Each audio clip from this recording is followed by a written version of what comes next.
Olá, aqui é o Wesley de Paula e nós estamos iniciando mais um episódio do PW Power, que é um podcast que traz várias orientações e nós temos diversos assuntos e a cada dia que nós fazemos nosso episódio é para que você possa estar antenado e também engajado.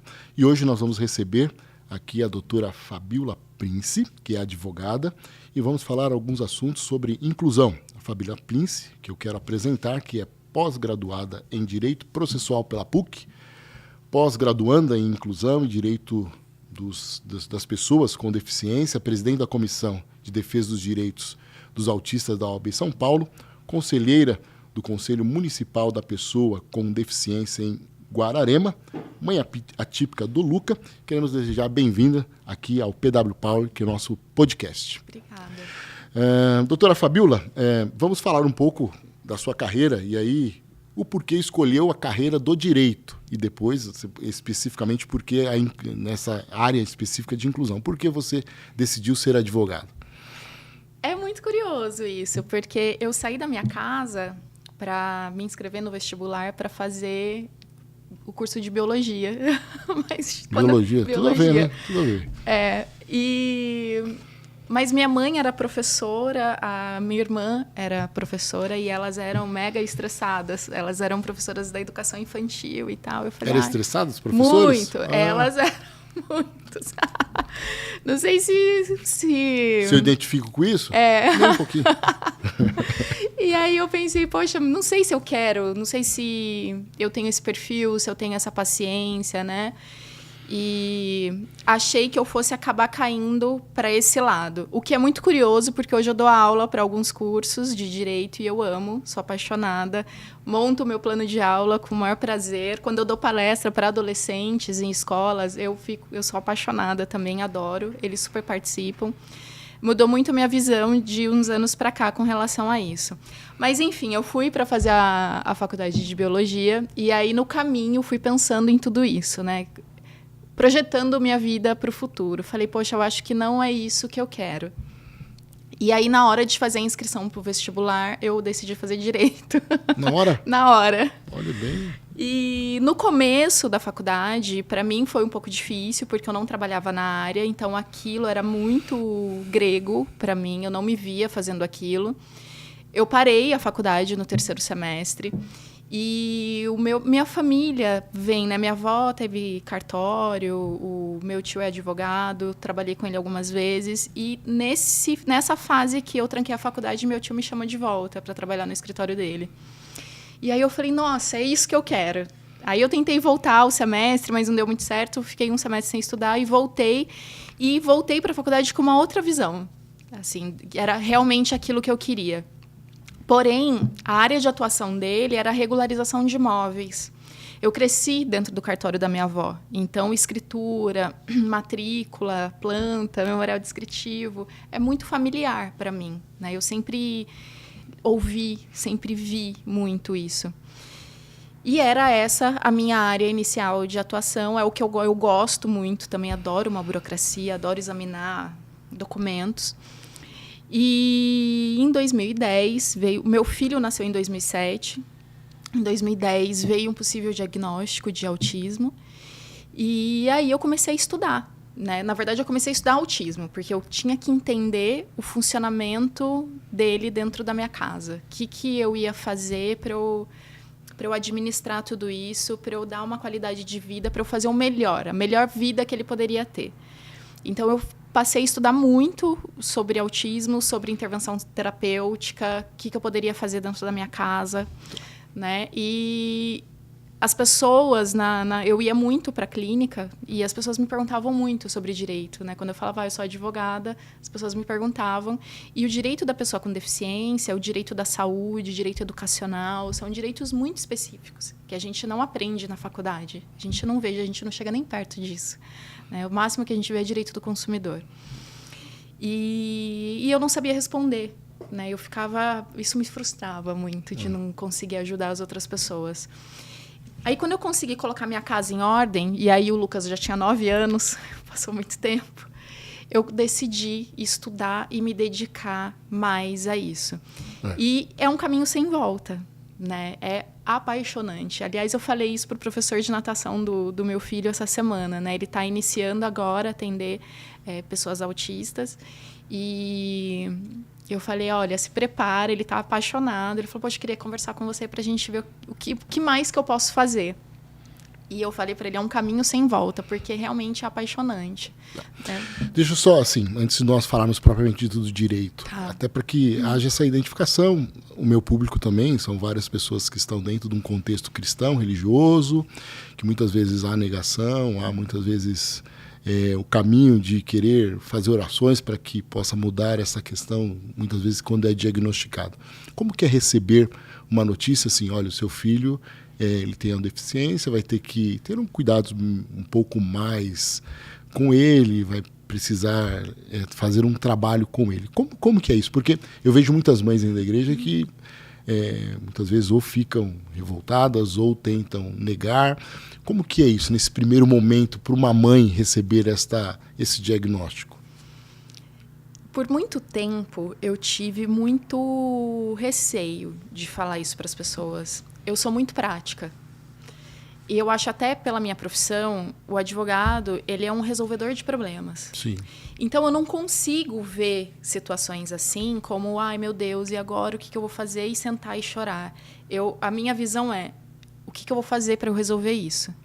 Então, no início, eu fiquei muito ansiosa, eu fiquei muito... maluca mesmo de estudar, de buscar, de querer fazer. Teve uma época que meu filho não tinha brinquedos convencionais, carrinho. Tudo dele era pedagógico, tinha uma função específica. E esse extremo é muito ruim também. A gente precisa encontrar o equilíbrio. Mas eu tinha medo de falar porque as pessoas normalmente vivem esse luto. E eu me achava péssima porque eu não vivia esse luto. Eu não tive isso.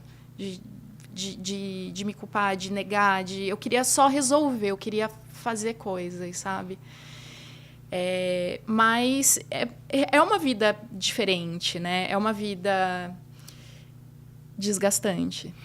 Porque eu vejo assim, no contexto escolar, eu tenho as duas vertentes. A mãe que super protege ou coloca numa redoma, ou a mãe que nega.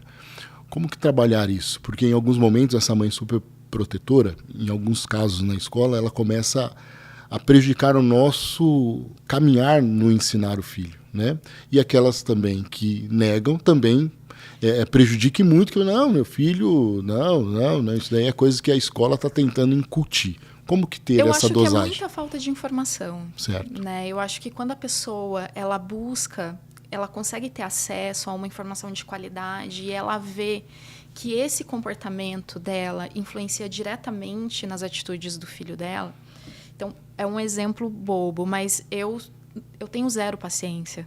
Não parece, né? Porque eu sou calma. Advogada? Não, advogada não. Advogada não é paciente. Eu não tenho paciência. Então, no início, o Lucas ele repete muito, ele não atende a determinados comandos, né? E o choro dele me tirava muito do eixo. Quando eu percebi que o meu comportamento influenciava diretamente nele, meu filho nunca mais teve crise. Eu nem lembro, eu nem sei aqui te dizer quando foi a última vez que o Lucas teve uma crise. Porque eu consigo ficar calma. Não que por dentro eu não esteja, porque por dentro você fica apavorada, né? Mas eu consigo manter uma postura com ele que não deixe ele mais irritado. Né? Então, a gente aprender a lidar com os nossos filhos, eu acho que esse é um bom começo, a gente identificar quais são as necessidades deles, porque o nosso comportamento afeta diretamente. Então, sim, ter acesso a esse tipo de informação é muito importante. Essa questão da superproteção, a gente não sabe como vai ser o futuro desses meninos. Né? Então, hoje, por exemplo, o Lucas está resfriado e ele está na minha casa. Eu não tenho rede de apoio. Ele está na minha casa sozinho. Ele tem 15 anos, né, agora. Sim. Mas ele está lá em casa sozinho porque isso é fruto de um trabalho que eu idealizo há muito tempo. Em cada momento com um objetivo, né? Antes eu pensava assim, ele sempre foi um menino grande. Aí eu pensava, poxa, eu acho que eu tenho que fazer com que ele me obedeça, com que ele siga as regras sem eu tocar nele. Então, eu insistia nisso, que eu não podia direcionar muito, sabe? Obrigar ele, puxar ele para fazer as coisas. Ele tinha que fazer sobre um comando verbal. Porque na minha cabeça ele ia crescer, ele ia ficar maior do que eu e eu não ia ter esse controle sobre ele. Né? E esse tipo de... A gente mirar esse futuro gera um pouco de ansiedade, né? Porque a gente fica pensando como que vai ser o futuro desses meninos. Mas é importante a gente mirar a independência deles. Né? Porque num momento como esse, por exemplo, eu estou aqui, a gente está gravando o podcast, ele está lá na minha casa, eu tenho câmera na minha casa inteira, meu celular está aqui, qualquer coisa ele me liga, ele sabe usar o celular. Então é importante a gente dar essa autonomia para eles. Né? É importante eles vivenciarem situações que eles consigam resolver, que eles consigam desenrolar ali a vida, a independência deles. Né? Hoje nós temos vivido, claro, essa aproximação e também esse trabalho de inclusão, e eu digo tanto na escola como na sociedade, até mesmo hoje essa abertura, até mesmo no contexto que nós falamos, na igreja, e porque eu já participei de várias pessoas que negavam e de repente essa criança sofria muito pelo fato de não ser inserida dentro do contexto escolar. E desde então, quando eu passei a ser gestor do colégio, de 2 anos para cá, eu comecei a me deparar um pouco mais com estas questões, a inclusão das crianças com deficiência, né? E é até interessante que eu vejo que tudo na vida tem um propósito. Uma pessoa me apresentou o Johnny, né? E aí eu vim fazer um podcast com o Johnny, não falamos sobre inclusão, mas o Johnny era amigo do Dirceu, que era o da Botia, que era da igreja, e aí eu comecei a participar um pouco mais.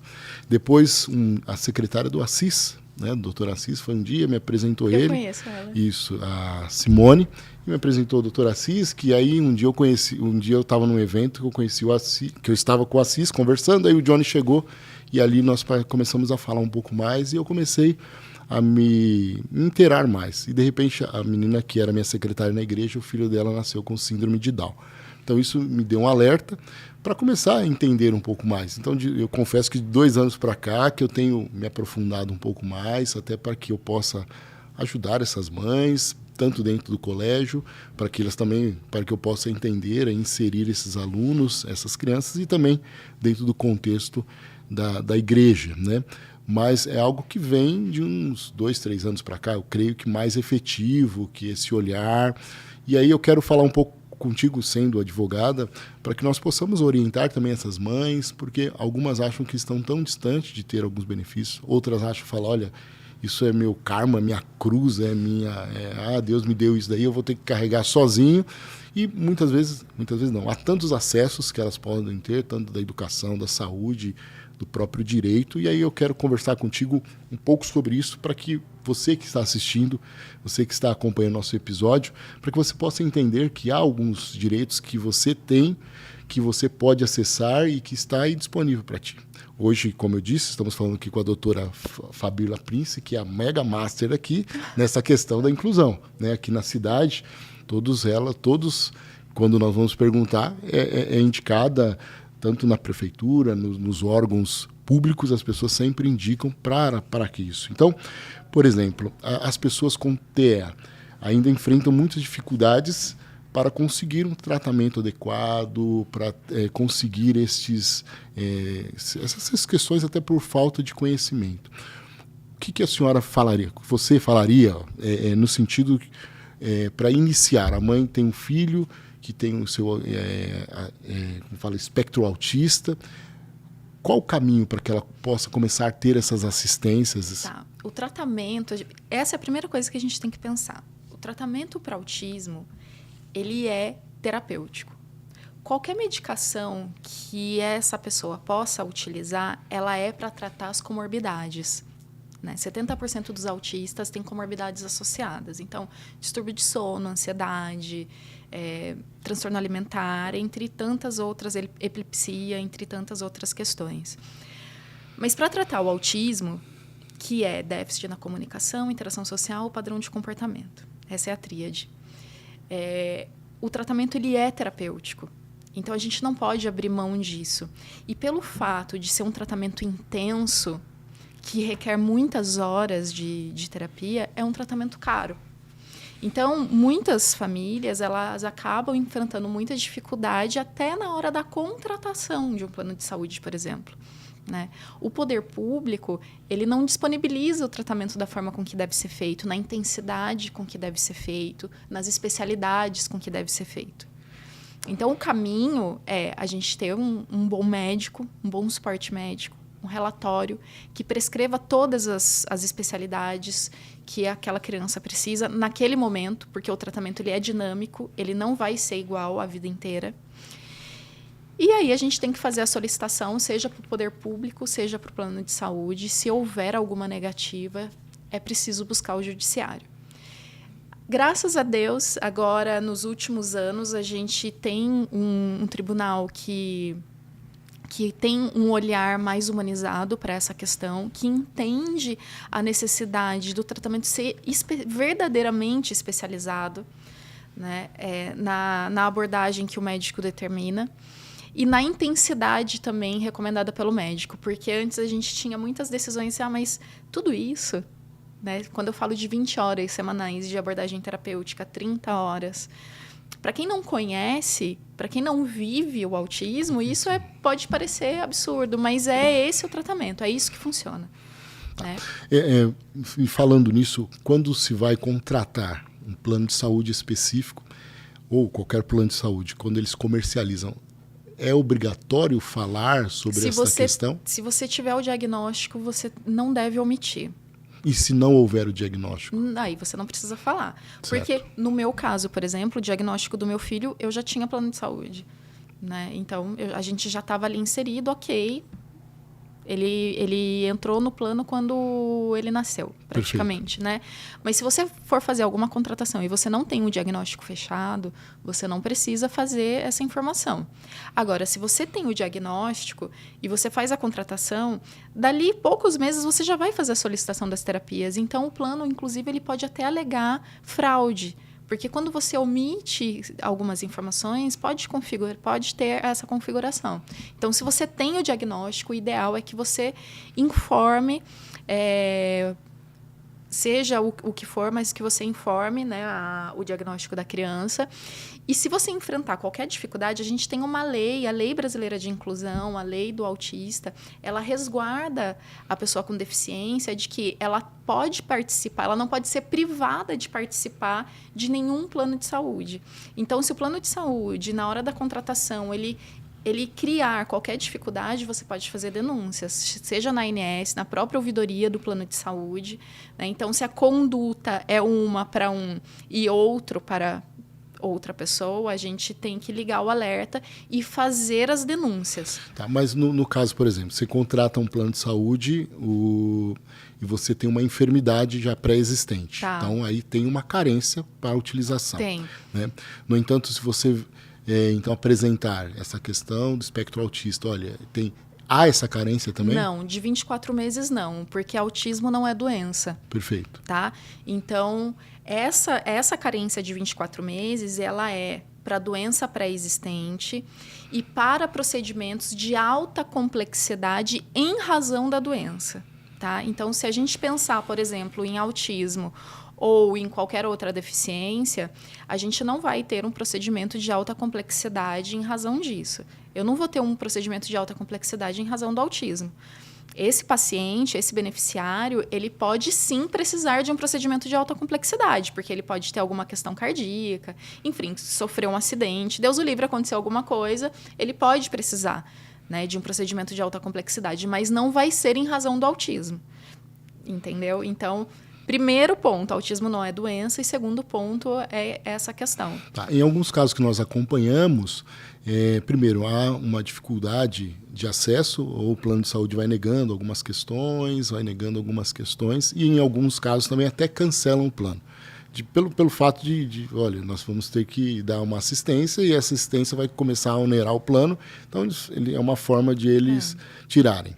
Então, a pergunta é, o plano de saúde pode cancelar unilateralmente por falar, olha, nós não damos essa assistência, então procure outro, se assim eu posso dizer. É assim, o tratamento em geral para a pessoa com deficiência normalmente é um tratamento mais oneroso para o plano de saúde.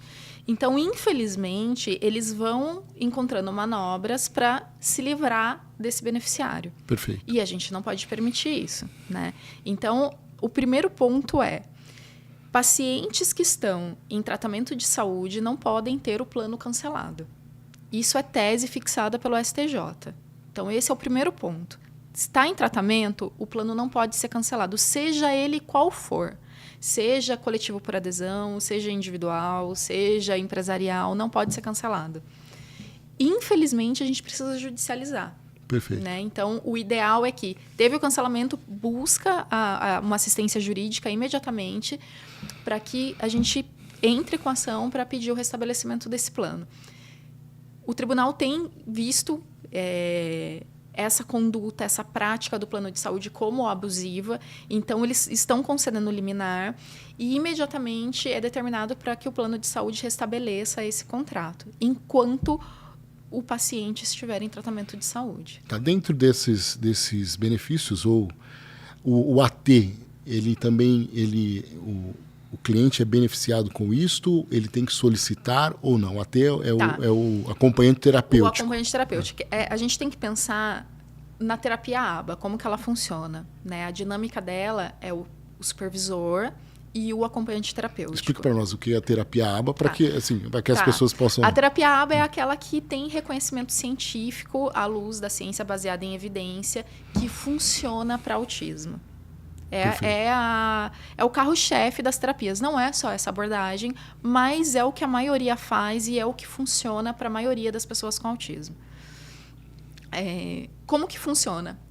O tratamento é intenso, são muitas horas de abordagem terapêutica, porque o autista, ele não aprende olhando. Né? Essa é uma das maiores dificuldades. O meu filho, por exemplo, eu falo: Lucas, olha aqui para você aprender a amarrar. Ele não olha o que a gente está fazendo. Né? Então, eles aprendem por repetição, eles aprendem por aquela abordagem mais naturalística. Então, no momento de pedir água, que ele está com sede, então o AT está do lado dele para ensiná-lo a pedir a água, para ensiná-lo a abrir a garrafa. Então, ali no dia a dia, ele não precisa ficar sentado numa mesa abrindo e fechando a tampa de uma garrafa, por exemplo. Né? Então, como que a gente faz, como que a gente viabiliza tudo isso e todas essas horas? Um supervisor, que é um psicólogo, Perfeito. Que tem os requisitos para que ele seja o supervisor. E aí ele vai montar um plano terapêutico e o AT, que é o acompanhante terapêutico ou atendente terapêutico, ele que vai aplicar o plano, o programa feito pelo supervisor.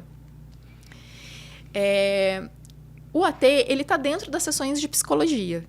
Né? Então, o plano de saúde ele tem que cobrir, porque se ele cobre a terapia ABA, ele tem que dar cobertura para o acompanhante terapêutico. Perfeito. Né? Então, é esse o funcionamento, é essa... porque nós, e aí dentro do contexto do colégio, nós temos visto muitas vezes o pai fala: olha, o plano de saúde não está liberando, o plano de saúde não está liberando, o plano de saúde não está liberando. E muitas vezes esse aluno até fica em déficit em aprender, e aí a escola, nós temos que disponibilizar uma pessoa para acompanhar este aluno, mas muitas vezes é uma pessoa que não tem esse acompanhamento. Porque assim, a gente tem que ver, a gente tem que analisar qual é a necessidade daquele aluno, porque muitas vezes o apoio que esse aluno precisa é só um apoio pedagógico. Então, essa obrigatoriedade, ela tem que ser da instituição de ensino. Agora, a gente sabe que o autismo, ele tem as peculiaridades, né? Se manifesta de maneira diferente em cada indivíduo, e algumas pessoas elas vão precisar mais dessa abordagem em questões comportamentais. E aí que é importante o papel do AT. O ambiente escolar é um ambiente muito rico. É um lugar que a gente não vai conseguir encontrar em nenhuma outra fase da vida. Né? Então, lá a gente tem que lidar com frustrações, a gente tem situações de seguir rotina, a gente tem interação social, né? A gente tem a questão de estimular a comunicação. Então, é um ambiente muito rico para abordagem terapêutica também. Né? Então, o primeiro ponto é esse, avaliar a real necessidade daquele aluno, daquela criança, para daí a gente determinar o que ele precisa. Ele precisa aqui de um AT ou ele precisa só de um apoio escolar? Perfeito. Então, falando aí, que aí é uma pauta que muito me interessa, a questão da educação. Né? Primeiro, hoje, dentro do contexto escolar, há vários alunos, há várias crianças que há necessidade, até porque são alunos de inclusão. Primeiro, é obrigatório a mãe ou o responsável informar o diagnóstico no ato da matrícula? Não é obrigatório. A gente não tem uma lei que obrigue a família a prestar esse tipo de informação, como a gente tem, por exemplo, do plano de saúde que eu acabei de falar. Porém, a gente tem que partir do seguinte princípio: a escola, ela precisa se preparar para receber aquele aluno. Então, quando você omite o diagnóstico, você não prepara. A escola não consegue preparar os profissionais, né? Não consegue fazer reunião com a equipe, para que a equipe terapêutica traga informação para a escola. Eu sempre falo assim, o sucesso da inclusão é a união entre a escola, a família e a equipe terapêutica. Se a gente não tiver todo mundo trabalhando no mesmo sentido, dificilmente a gente consegue ter sucesso na inclusão escolar. Né? O professor, por mais que ele tenha boa vontade ou que ele tenha um conhecimento técnico, terão questões comportamentais que vai fugir ali da capacidade técnica dele. A gente precisa desse suporte. A gente precisa desse suporte da família também para falar, olha, essa noite não foi legal, talvez ele fique um pouco mais irritado, né? Vamos ver o que a gente pode fazer aqui, vamos dar uma atividade que demande menos dele. Então, é importante a gente ter essa comunicação, esse caminhar no mesmo sentido. Então, na minha visão, não faz o menor sentido a família omitir esse diagnóstico. Até porque, se você não pode falar do diagnóstico no momento da contratação, que é uma prestação de serviço, para mim, ali não é o ambiente que meu filho tem que estar. Né? E aí eu estou falando como mãe. Né? Então, se eu tiver que omitir o diagnóstico do meu filho, eu não quero que ele esteja inserido ali naquele ambiente. Assim, aí eu trago como experiência, em alguns casos, que o aluno, depois da matrícula, quando iniciou-se, a mãe então vem com o diagnóstico, olha, vem com um laudo, informa para nós, olha, meu filho vai precisar dessa. E aí nós falamos, mas por que não foi informado isso no ato da matrícula? Primeiro. 2, o colégio ele pode perguntar isso no ato da matrícula, se há, porque nós perguntamos várias coisas lá, tem diabetes, e isso é uma nova, nós entendemos que é uma nova forma de também abordagem. O colégio pode indagar isso ao pai? Se indagar para todos, sim. Para todos. E desde que isso também não seja um obstáculo na hora ali do momento da contratação, né? A informação do diagnóstico, ela é importante para que a escola crie ferramentas para receber aquele aluno, né? Porque a inclusão, ela é diferente de integração. O aluno, ele não pode ser só um frequentador de espaço. Ele não pode só estar ali. A gente aceita a matrícula, pode vir. E o aluno simplesmente fica ali na escola. Então, é importante a gente ter o acesso a essa informação, a saber as necessidades do aluno, as peculiaridades do caso, a potencialidade dele, né, para que a escola consiga se preparar e consiga promover recursos de acessibilidade para aquele aluno. Porque ela só vai conseguir fazer isso se ela conhecer o aluno dela. Eu tô pautando nesse sentido, por quê? Porque o colégio também, e aí falando do outro lado, nós precisamos nos preparar no que diz respeito financeiramente, todas essas questões. E também a lei, eu tenho um número de alunos, olha, 2 alunos por inclusão dentro dessa sala. Tem do terceiro, aí eu tenho que ter um professor auxiliando, coisa assim. Então, muitas vezes quando a mãe fala, de repente, quando iniciam as aulas, fala, meu Deus, essa classe eu não vou conseguir fazer com que ela venha engajar como uma classe, logicamente com os outros alunos, porque eu vou precisar de uma atenção maior com este.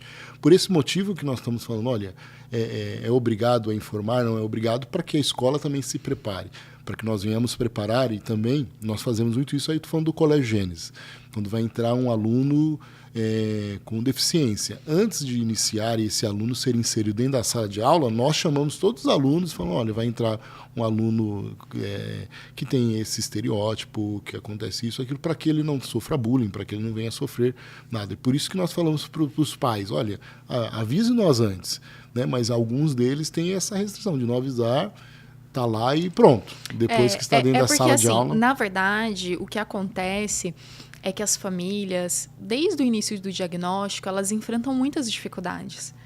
E a escola, muitas vezes, é o primeiro lugar que começa a perceber os sinais, né, de atraso no desenvolvimento. E, infelizmente, é a primeira barreira que a família enfrenta. Então, muitas vezes, essa família ela já vem machucada, ela já vem calejada de outras situações que ela enfrenta, né? Então, quando a gente vê uma instituição de ensino que está preparada, que está aberta, que realmente quer o melhor para o aluno, ela acaba, infelizmente, enfrentando esse tipo de situação, porque é uma família que não passou, que não enfrentou isso antes, entendeu? É uma família que enfrentou milhares de barreiras, que a escola cria uma série de dificuldades para o aluno não estar lá. Então, infelizmente, ela já vem com essa armadura, né? Então, é difícil, é uma situação que é complicada para os dois lados, né? Sim. Mas o ideal é que não se omita o diagnóstico nunca, nem as dificuldades do aluno, enfatizar as necessidades, a potencialidade dele também, não esquecer, né, da potencialidade dele, para que a escola consiga promover as ferramentas de acessibilidade, porque é só conhecendo o aluno que ela vai conseguir fazer isso. Então, é importante que a família tenha esse olhar também para a instituição de ensino. A gente não pode ver a escola como inimigo. Sim. E a escola não pode ver a família como inimiga. A gente tem que caminhar junto, na mesma direção sempre. Muito bem. Hoje, aqui no nosso episódio do PW Power, que é o nosso podcast, nós estamos falando com a doutora Fabiola Prince, que é especialista em pessoa com deficiência, e nós estamos batendo esse papo aqui para que você possa se inteirar, ver o acesso, e em específico, né? Hoje eu falo aqui como gestor do colégio, que muito me interessa esta modalidade, entender, para que nós possamos também trabalhar em conjunto com esta família. A primeira pergunta é, essa mãe pode negar ou pode omitir? A segunda questão, dentro do contexto do contexto escolar, nós temos lá a sala de aula com 18 alunos, a outra com 18, a outra com 18, enfim. Todas as crianças ou os adolescentes têm os mesmos perfis, né? Em alguns aspectos, um começa a se diferenciar do outro, e aí nós, como gestores do colégio, diretora, coordenadora, chama o pai e digo, pai, o que você acha de você passar no neuro, não diagnosticando nada, não falando nada, olha, porque ele não presta atenção direito na sala, tem uma irritabilidade muito grande, não consegue se socializar, nós até tentamos, muitas vezes ele é agressivo, e o pai vira as costas como se nunca tivéssemos falado nada com ele. O que fazer nesse caso? É difícil, né? Mas é um trabalho de conscientização. É mostrar para essa família o quanto essa criança está deixando de evoluir quando ela não busca o atendimento correto, né? Então, às vezes, é uma abordagem terapêutica, né? Às vezes, é um momento ali que a criança, que o aluno esteja passando difícil, que ele só precisa de um suporte, né, profissional, mas precisa de um suporte. Então, fazer essa conscientização da família, da importância que isso tem no desenvolvimento do aluno e o quanto essa negação atrapalha no desenvolvimento deles, né? O quanto isso prejudica o desenvolvimento deles. Então, é um trabalho de conscientização mesmo, de conversar de parceria, de chamar a família, de conversar, de chamar o aluno, né? É importante ter ali um apoio de um psicólogo nesse momento também, entendeu? Para conseguir fazer essa abordagem da melhor forma possível, né? Porque a gente idealiza, né? Tanto na questão do diagnóstico ou qualquer transtorno de aprendizagem, a família, quando nasce o filho, a gente já idealiza milhares, até a faculdade, até o médico, o engenheiro, né? Então, quando vem qualquer dificuldade, qualquer situação fora do esperado, é difícil para a pessoa lidar com aquilo. Nem sempre, no primeiro momento, ela consegue enfrentar isso da maneira com que tem que ser feito, né? Então, muitas vezes a gente precisa ali fazer esse trabalho de conscientização, trazer a família junto com a escola para que a gente tenha o sucesso esperado. Em alguns casos específicos, nós temos pais que demoram 1 ano, 2 anos, e nós chamamos. E aí, aqui fala de orientação mesmo, entender o que o colégio faz. A partir do momento que é diagnosticado, nós mandamos para um psicopedagogo, para que ele possa também junto com a escola, com o professor, elaborar uma prova específica para aquele aluno, né, dentro das deficiências dele ou das dificuldades que ele venha a ter, né, se ele tem déficit de atenção. Então, não vai fazer um texto enorme, não. E o pai não entende isso, né? E o aluno começa a ter dificuldade, começa a tirar notas baixas, e muitas vezes é aí que surge o bullying. Nossa, você só tira nota ruim. E o pai, muitas vezes, há essa negação. O grande problema nosso é essa questão da negação. Eu trabalho até na autoestima do aluno, né? Porque daí ele começa a ver que ele não consegue. E muitas vezes o aluno ele tem uma baita de uma potencialidade. Né? Ele só precisa de alguns ajustes. Mas também, você entenda que também tem um outro lado. Alguns que se aproveitam disso também. Né? Então, pelo fato de ele ter algum diagnóstico, não foi laudado, e ele, se você tocar em mim, eu vou bater em vocês tudo. Né? E aí nós ficamos dos dois lados, falando, e agora? O pai não leva, nós não sabemos o que tem, mas tem algumas características e é bem complexo. Você não imagina dentro de um contexto escolar, é bem complexo, né? Nesse aspecto. Mas muitos pais negam. Lógico, nós somos um colégio cristão, e alguns falam, não, eu vou levar lá para orar agora. Aí muitas vezes eu falo, olha, não é o momento de orar, é o momento de levar para psicóloga, é o momento de levar para fazer a terapia, e deixa que a oração nós fazemos aqui quando ele está aqui dentro. Mas essa negação é muito grande, e é onde nós não conseguimos fazer um trabalho adequado com este aluno. Muitas vezes ele passa de ano, mas com uma deficiência muito grande, né? Porque muitas vezes ele tem um déficit intelectual, tem algumas questões. É um dos motivos pelo qual é tão importante a gente falar de deficiência para quem não vive a deficiência. A gente precisa falar de autismo, de déficit de atenção. Déficit de atenção não é considerado deficiência, mas é um déficit de aprendizagem, né? Pode influenciar na aprendizagem. A gente precisa falar de deficiência intelectual, de qualquer tipo de deficiência ou transtorno de aprendizagem para quem não vive isso. Porque acaba sendo uma barreira, né?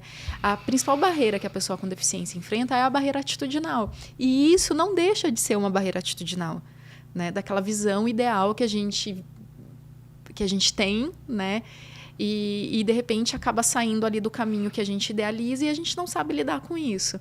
Então, por isso que é tão importante a gente falar cada vez mais de autismo, seja o tipo de deficiência que for ou transtorno de aprendizagem que seja. A gente precisa falar disso, a gente precisa conscientizar essas pessoas. Perfeito, vamos lá. A mãe vai, matricula o aluno, inicia lá o ano letivo, né? Esse aluno tem essa deficiência. Todo o material didático do colégio, os materiais, são feitos para todos os alunos. O colégio, essa instituição de ensino, ela é obrigatória fazer essa adaptação de todo esse material? Como que funciona isso? É obrigado. É obrigado. É obrigado a fazer. O primeiro passo é fazer o PEI, que é o Plano Educacional Individualizado. A partir do PEI, você consegue identificar o que aquele aluno precisa. Ele precisa de adaptação curricular, ou seja, ele precisa mexer na estrutura do currículo daquela série, ou não, ele consegue aprender, mas o que ele precisa é só de uma adaptação das atividades. Então, essa avaliação, conhecer o aluno, é o primeiro passo.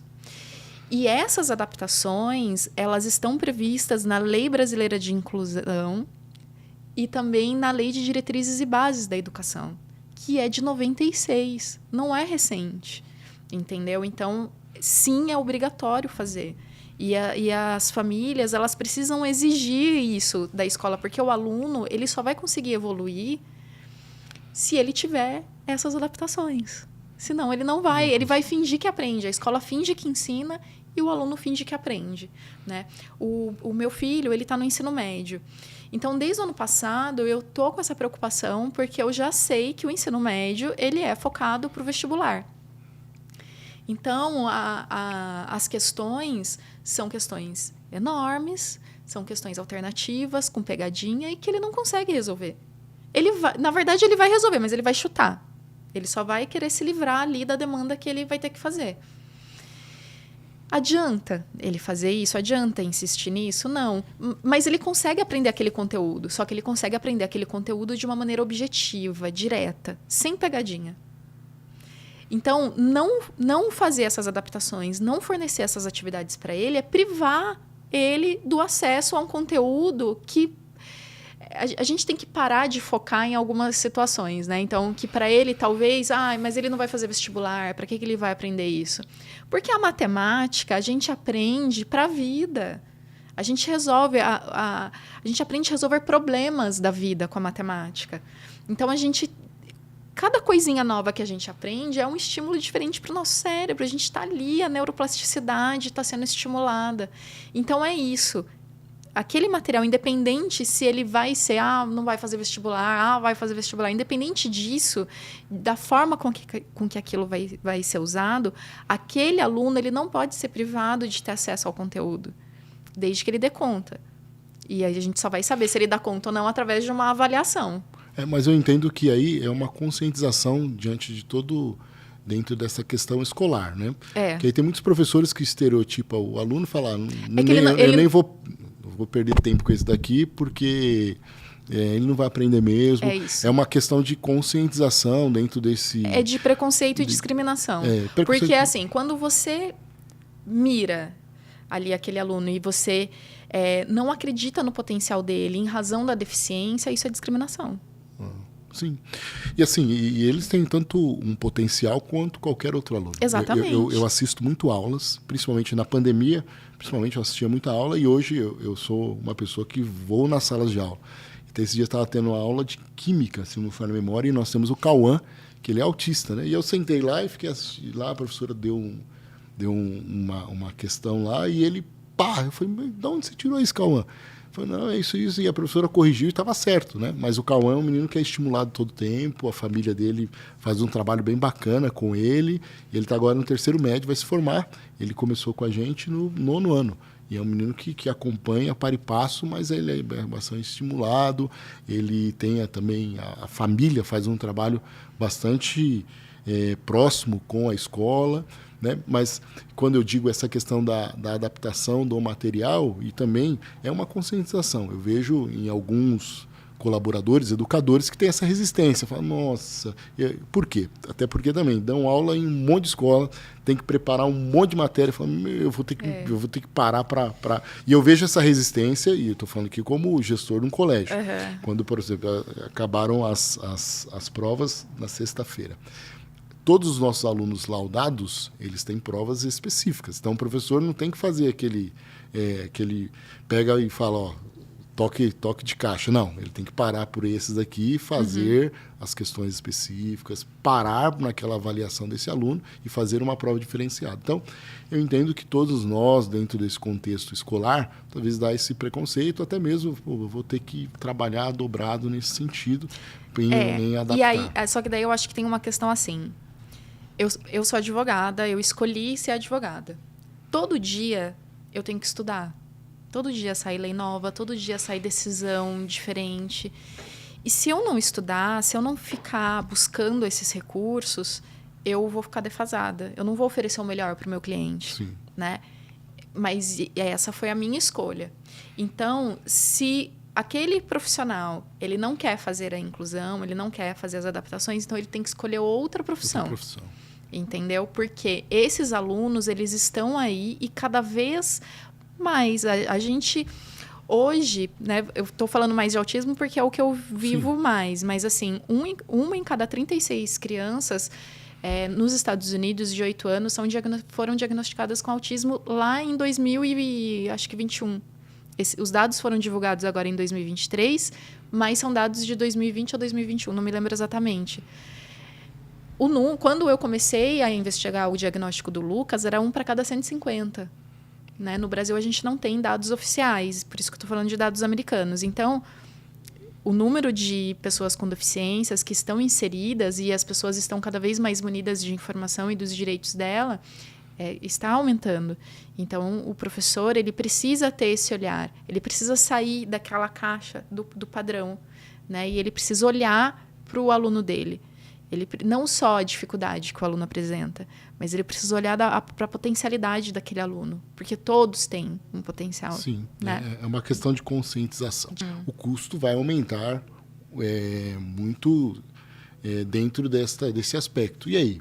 O colégio, mesmo assim, a escola assim, tem que disponibilizar esse acompanhante especializado. E assim, aliás, a maioria das decisões judiciais, eu entro com muita ação para pedir para o Estado, né, o acompanhante especializado.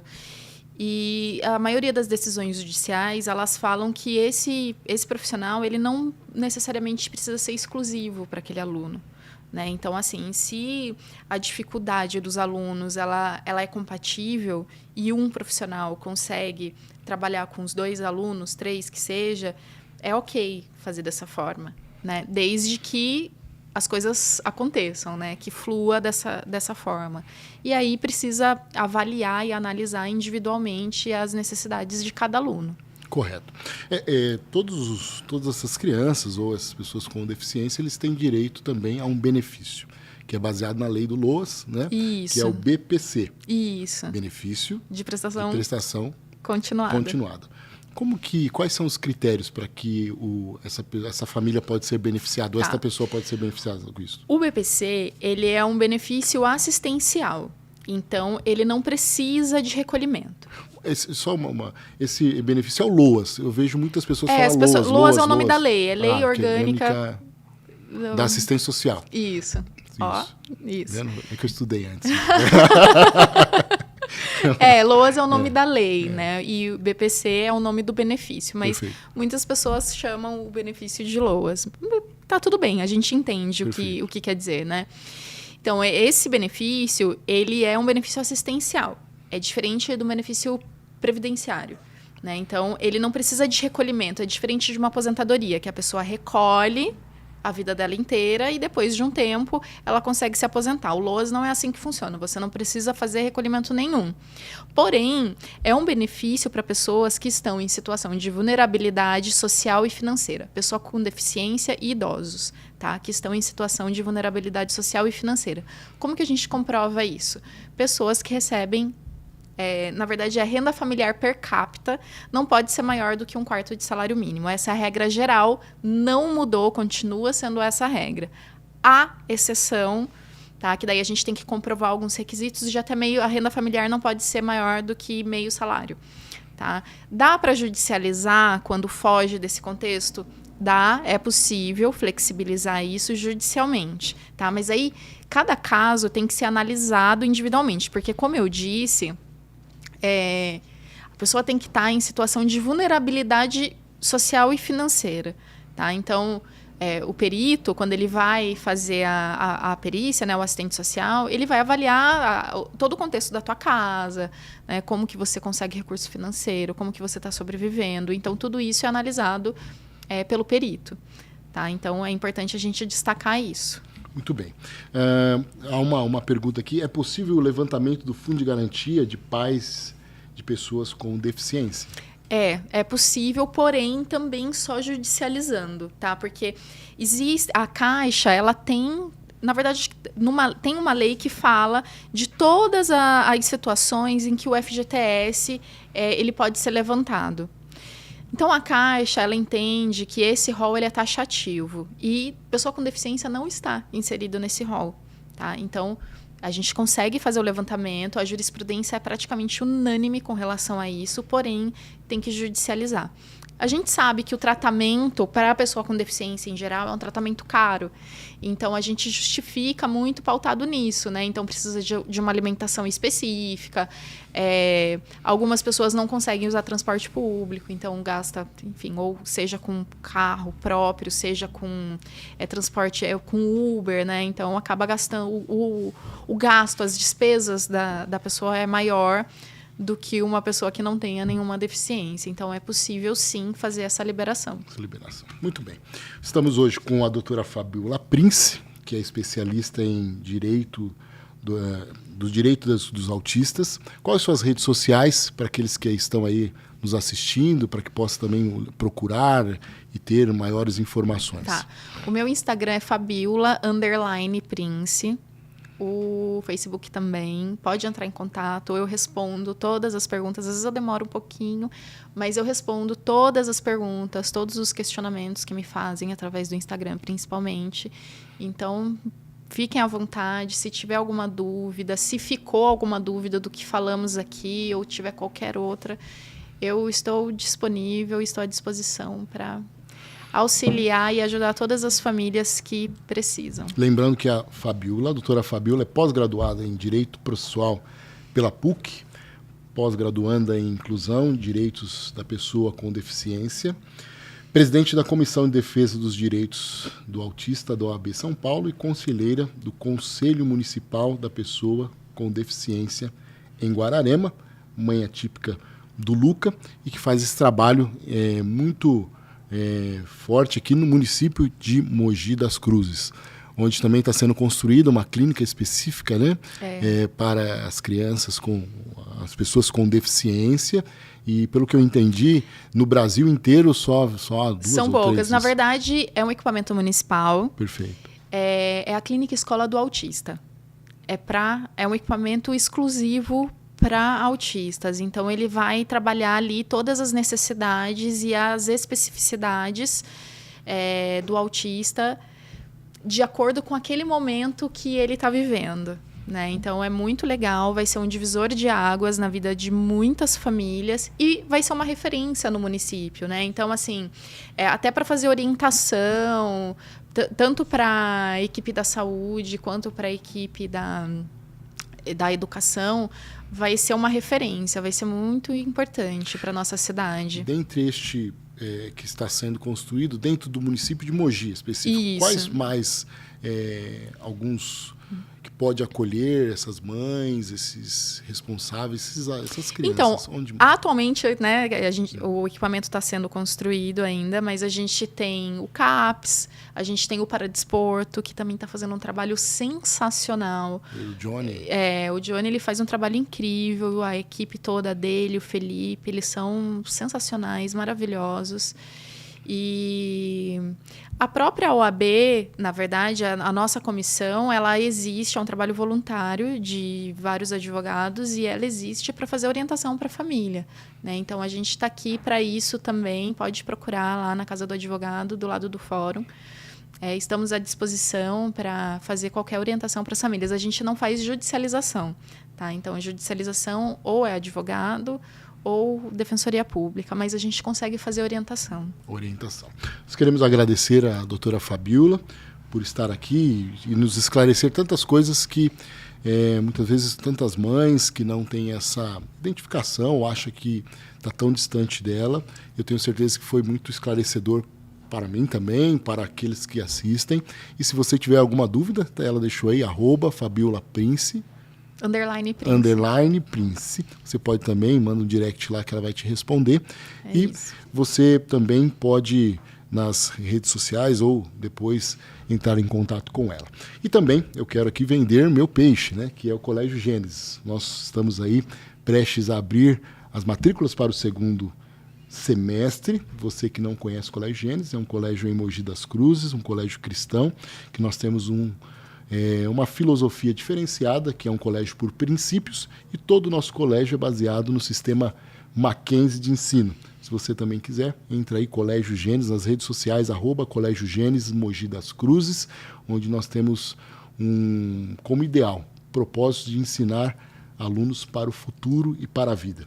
E queremos mais uma vez agradecer pela sua presença e temos certeza que um dia vamos levar também lá no colégio para falar com alguns pais, mas de tudo que nós conversamos aqui, fica para mim que a conscientização, não apenas daqueles que têm um filho atípico ou dentro da família, mas também para todo o contexto.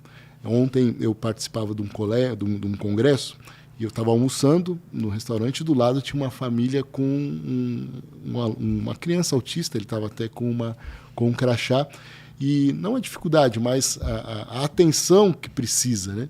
E nada mais é do que você ter empatia, se colocar no lugar daquela pessoa. E eu vi ali tantos outros pais com filho comendo, na recreação, brincando, e o pai que estava participando do mesmo congresso que eu, tendo que dar uma atenção um pouco maior para aquele filho na hora do das refeições, do almoço, e ali eu não é se compadeceu, mas você tem uma empatia em se colocar no lugar dele, né?